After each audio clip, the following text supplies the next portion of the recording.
Hi guys, how are you all doing? Welcome to the tennis world with the tennis expert.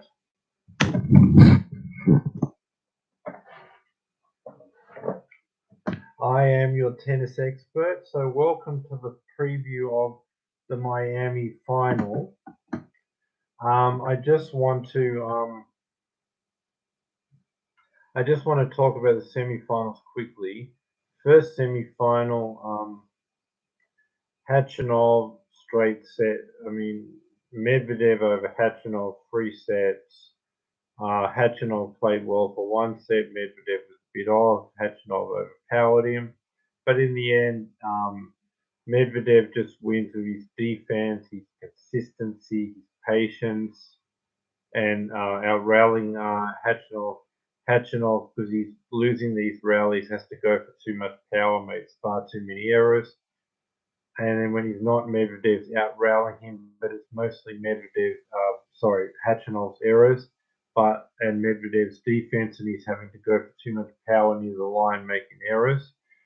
But too many errors for Khachanov, too much defense, consistency, and lack of errors for Medvedev.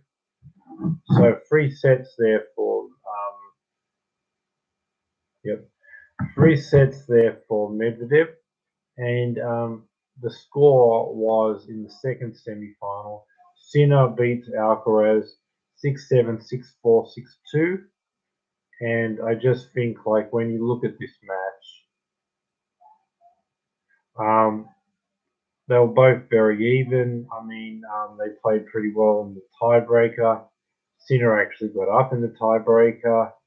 A couple of important errors at critical times, and Alcaraz finished. A couple of critical errors at critical times for Sinner. Alcaraz then taking advantage, finishing the tiebreak. But from then on, it just really looked like that he was like injured or cramping or something. Sinner's playing good, solid, powerful tennis, overpowering him. But Alcaraz far from his best, looking injured, tired, sick, something's wrong with him. But Sinner just playing good tennis and running over the top of a poor Alcaraz is probably injured or cramping. So yeah, Sinner gets the win. So we move on to the final. And I just see when I look at this final, it's 5-0 the head-to-head to Medvedev.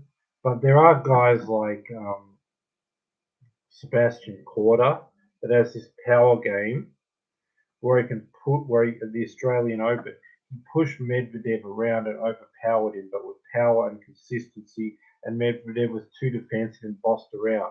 Same with the US Open last year, Kyrgios used his power game, pushed Medvedev around, he was too defensive, and all the points in the quarter versus Medvedev and Kyrgios versus Medvedev, the guy is just moving around, overpowering him, and Medvedev's on the run, just out of the points, and just overpowered with the forehand, basically, right?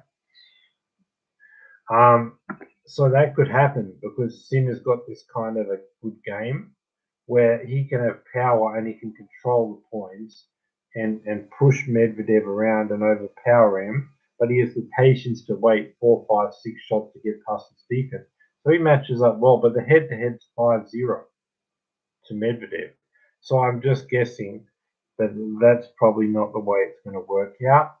But there's a good chance if he's going to have power, consistency, and patience and just be bossing Medvedev around like Korda did and like Kyrgios did. But I just think when you look at it, like probably what's going to happen is Medvedev's going to get a lot of his serves back deep, force him into rallies, move him around, out rally, beating with defense and consistency, and just where he's moving Sinner around, exposing his lack of movement. And when Sinner doesn't want these long rallies where he's bossed around, expose his lack of defense, beaten by rallying, consistency, moving him around, exposing his movement, then he's going to have to go for too much power, too close to the line, to take risks to try to hit it past Medvedev's defense. But in doing so, he makes errors. And then Medvedev wins that way. But then when he doesn't go for that much power near the line, Medvedev's just moving him around, out rallying him, exposing his poor movement, and just beating with defense, consistency, rallying and out-rallying and moving Sinner around.